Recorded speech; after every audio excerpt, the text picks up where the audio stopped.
Você que gosta de cantar, assim como eu, certamente se admira com a riqueza musical do nosso país. Aqui, como em várias partes do planeta, a fusão da matriz africana com a harmonia europeia produziu melodias sincopadas apoiadas em uma base instrumental percussiva. Porém, algumas particularidades locais garantiram que a nossa identidade rítmica se destacasse como uma das mais expressivas e reconhecíveis em todo o mundo. Cantores que moram no Brasil já estão imersos nesse contexto musical, mas para adquirir maior liberdade rítmica, precisam praticar. A sugestão de estudo aqui é a canção Para-Raio de Djavan, autor que ampliou o alcance da síncope na música popular brasileira. Capaz de estimular a nossa fluência rítmica, essa canção também pode nos ajudar a compreender a relação do ritmo com a acentuação do texto e com a precisão da dicção. Além disso, é um excelente exercício para aprimorarmos a coordenação fono-respiratória. Nesse vídeo, também abordaremos o próprio conceito de síncope na música popular, que vem sendo reavaliado, dando lugar a outro mais abrangente, o de contrametricidade.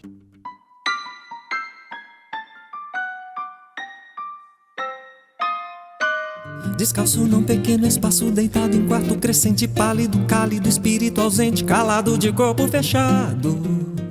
Meu nome é Marcelo Elmi, sou cantor e professor de canto há mais de 30 anos e doutor em música. Se você se interessa por canto popular e música brasileira, inscreva-se no canal, curta, compartilhe, comente e acione o sininho para receber as notificações dos novos vídeos. Isso ajuda o canal a se propagar, levando ainda mais longe os conhecimentos compartilhados. É só clicar logo abaixo no inscrever-se. Com o desenvolvimento da música popular urbana, a partir das primeiras gravações na virada do século XIX para o XX, muitas nuances foram acrescentadas aos modelos rítmicos oriundos das matrizes africanas. Logo no início, o sucesso do formato canção como principal música comercial do país evidenciou o caráter rítmico do português brasileiro, já que sua acentuação irregular desestabilizava os tempos fortes dos compassos. Logo depois, no final dos anos 20, os compositores do Estácio, no Rio de Janeiro, apresentaram um samba mais balançado do que o da geração anterior. E mais recentemente, nas décadas de 70 e 80, as experiências rítmicas de Djavan em seus primeiros sambas intensificaram o uso da síncope como raramente havia sido feito. Entre esses primeiros sambas, destaca-se Para-Raio. Em 1976, Djavan apresentou ao Brasil e ao mundo seu estilo muito particular de compor. O álbum, a voz, o violão, a música de Djavan trazia, entre outras maravilhas, o samba Para-Raio. Melo nota nas letras de Djavan os versos enxutos e a sonoridade das palavras, muitos substantivos, poucos verbos, quase nenhum adjetivo. Ao comentar a letra de Para-Raio, Siqueira ressaltou a busca do autor por uma paisagem sonora impressionista, distante do discurso tradicional das canções populares. O fato é que as rupturas estão menos nos versos do que nas conexões entre eles. É que a sucessão das frases não conduz a uma narrativa sugerida pela expressão descalço num pequeno espaço, mas ao livre fluxo. É como se as imagens cantadas por Djavan nos remetessem, cada uma, a universos próprios que podem ou não se conectar de forma linear, mas que, quando se sobrepõem em camadas, compõem o sentido geral da canção. A exploração dos jogos rítmicos através da organização das palavras se tornou uma marca registrada do autor. Como veremos, é o que acontece na canção Para-Raio. O tom original de Para-Raio, na gravação de Djavan, é Ré maior, porém, em nossa análise, utilizaremos o tom de Si bemol maior, mais adequado à minha tessitura, já que os exemplos serão apresentados em minha voz. A peça tem uma forma tripartida, A, B, C, ou, se quisermos, estrofe, pré-refrão ou ponte e refrão. O motivo principal é composto de apenas duas semicolcheias num intervalo de semitom descendente. Essas notas se repetem insistentemente por 4 compassos, desenhando bordaduras. No quinto compasso, a frase avança numa escala ascendente e se conclui num rápido movimento descendente. Aliás, a harmonia de toda a parte A também é minimalista. Corresponde a apenas 2 acordes, um de tônica e outro de dominante, que se alternam. A monotonia que poderia resultar da repetição rítmica, melódica e harmônica é interrompida pela disposição das acentuações prosódicas irregulares, com sílabas tônicas, ora nos tempos mais fortes, ora nos tempos mais fracos, desestabilizando o compasso. Descalço num pequeno espaço, deitado em quarto crescente, pálido, cálido, espírito ausente, calado de corpo fechado. As aliterações e assonâncias, ao ressaltarem certas palavras para o ouvinte, potencializam ainda mais o efeito de contraste provocado pelas acentuações irregulares. Pálido, cálido, espírito ausente, calado. Além disso, a abundância de consoantes percussivas em todo o texto permite ao intérprete atacar as notas de forma precisa e recortar as sílabas. Isso, somado à dança dos acentos, leva a voz a gingar quase que naturalmente. Após uma pausa de 3 compassos, a frase musical é repetida integralmente com outro texto. Mas aqui o autor insere um detalhe que desequilibra a simetria das melodias. A segunda frase tem um texto mais longo e, consequentemente, um compasso a mais. Isso faz com que a melodia acabe no 6º compasso, e não no 5º, e num acorde diferente. O pano de fundo minimalista coloca em primeiro plano a percussividade das consoantes e as acentuações, que no novo texto são ainda mais irregulares. Não traço, não sigo, não sou obrigado, não faço segredo, não sou bem dotado, cabeça feita, visão na estrada, esqueço do medo, não choro por nada. Na parte B, a melodia se expande pelo campo da tessitura. Do compasso 17 ao 20, uma sequência de acordes distintos e um ritmo harmônico mais intenso impulsionam o maior direcionamento melódico deste trecho, em contraste evidente com a circularidade da parte A. O ritmo também assume outra configuração. Após a sucessão de semicolcheias da parte A, nesta parte outras figuras são adicionadas, incluindo padrões em síncope, trazendo maior flexibilidade rítmica à canção. No braço do mar, bem na ponta da areia, a terra treme, o tempo serra. Quem manda na chuva é o vento. Quem manda na chuva é o vento. A parte C conjuga ideias da parte A e da parte B.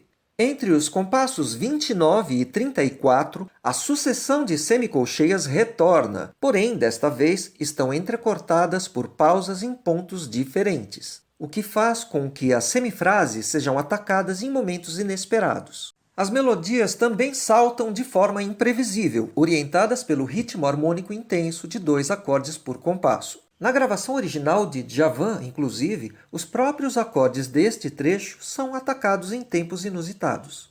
A partir do compasso 35, o ritmo harmônico se estabiliza em um acorde por compasso, com os acordes iniciais de tônica e dominante se alternando.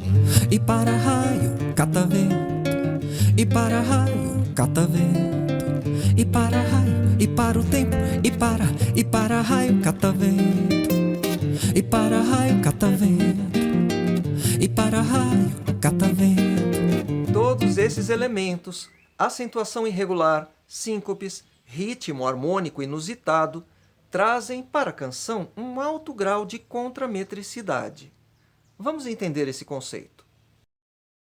Wisnik relaciona o laboratório sincrético das culturas brasileiras ao processo de globalização, mundialização, que se iniciava nos séculos XV e XVI, com o avanço das navegações e com o fomento do comércio internacional. Essas fusões não aconteceram de maneira suave, mas envolveram misturas, diferenças e apropriações. A tensão do encontro entre as matrizes rítmicas africanas e europeias é ressaltada por Saraiva. Segundo o autor, a negociação entre as duas perspectivas resultou numa reinterpretação dos elementos oriundos do universo erudito. Assim, embora tenha vigorado a manutenção do compasso fixo, a hierarquia entre tempos fortes e fracos foi relativizada, através do recurso da síncope. Segundo o dicionário Grove, síncope é o deslocamento regular de cada tempo em padrão cadenciado sempre no mesmo valor, à frente ou atrás de sua posição normal no compasso. Porém, há um problema aqui. Na música europeia, pelo menos até o final do século XIX, a síncope tinha caráter de exceção. Mas em culturas que incorporaram a música africana, como a brasileira e a cubana, passou a refletir a infraestrutura musical básica. Alguns termos foram cunhados para designar essa infraestrutura, como timeline, linhas-guia ou clave. Kolinski, preocupado com o caráter culturalmente condicionado do termo síncope, propôs como alternativa os conceitos de cometricidade e contrametricidade. Kolinski postula, como outros autores, a existência de dois níveis de estruturação do ritmo musical, o da métrica e o do ritmo propriamente dito. A métrica seria a infraestrutura permanente sobre a qual a superestrutura rítmica tece suas variações.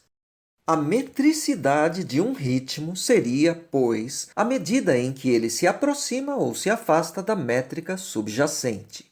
Carlo Sandrone descreve a maneira como adaptou esses termos para sua pesquisa. Uma articulação rítmica será dita cométrica quando ocorrer na primeira, terceira, quinta ou sétima semicolcheia do 2/4. E será dita contramétrica quando ocorrer nas posições restantes, à condição de não ser seguida por nova articulação na posição seguinte. Temos aqui dois exemplos, um totalmente cométrico e outro totalmente contramétrico.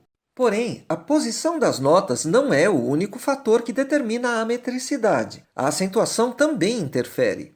Caso ocorra a articulação em posição seguinte, ainda assim uma articulação nas posições pares poderá ser contramétrica, mas à condição de apresentar algum tipo de marca acentual. O que nos leva aos próximos exemplos, um totalmente cométrico e outro totalmente contramétrico. Esse último exemplo mostra que as acentuações irregulares do português brasileiro, atuando sobre as semicolcheias de para-raio, são os elementos responsáveis pelo alto grau de contrametricidade da canção.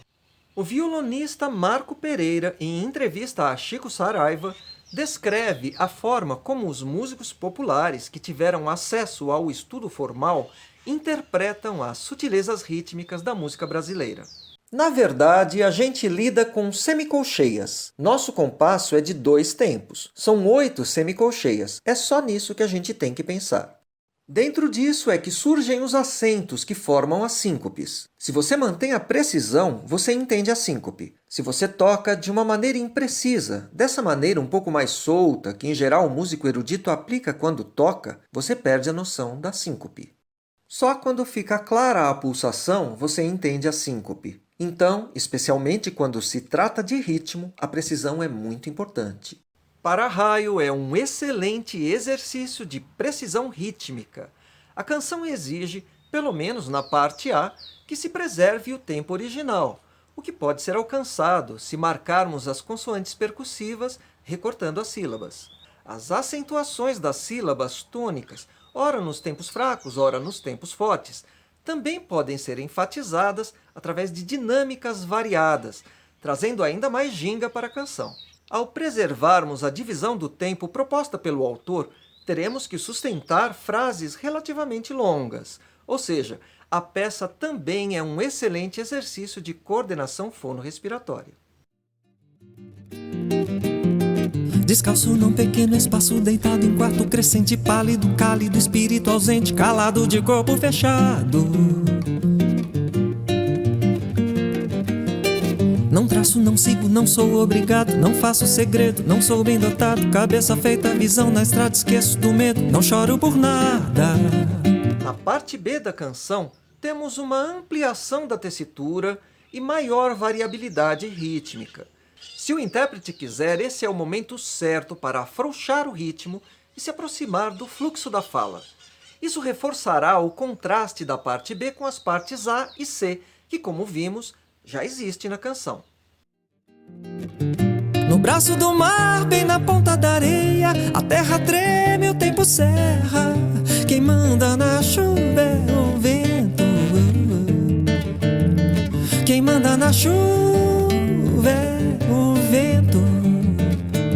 No entanto, É importante estar sempre atento para a clave rítmica da canção, para que possamos recuperar a precisão rítmica quando assim desejarmos. A parte C conjuga elementos da parte A e da parte B. A sugestão aqui é explorar tanto a precisão rítmica, necessária para manter as surpresas nas entradas das frases, como o canto falado, através de uma entonação mais coloquial. E para raio, catavento, e para raio, catavento, e para raio, e para o tempo. São muitas as músicas de Djavan indicadas para o desenvolvimento dos aspectos rítmicos do canto. Além de explorar com maestria os padrões rítmicos brasileiros como poucos já fizeram, seu gosto pelos jogos de palavras adiciona às canções nuances de acentuação, fazendo-as balançar ainda mais. Nos próximos vídeos, outras canções e outros compositores ganharão destaque. Vamos celebrar o nosso cancioneiro, que é tão especial. E sempre com enfoque nas músicas que, de alguma forma, tenham o potencial de oferecer desafios e soluções para o desenvolvimento da técnica vocal. O violonista e arranjador que me acompanhou nessa canção é o Haroldo Outa. A canção foi gravada no estúdio Sound Up, com produção do Mauro Giuliani. Se você chegou até aqui é porque se interessou pelo assunto. Então, inscreva-se no canal, curta, compartilhe e acione o sininho para receber as notificações sobre os novos vídeos, porque tem muito mais a seguir.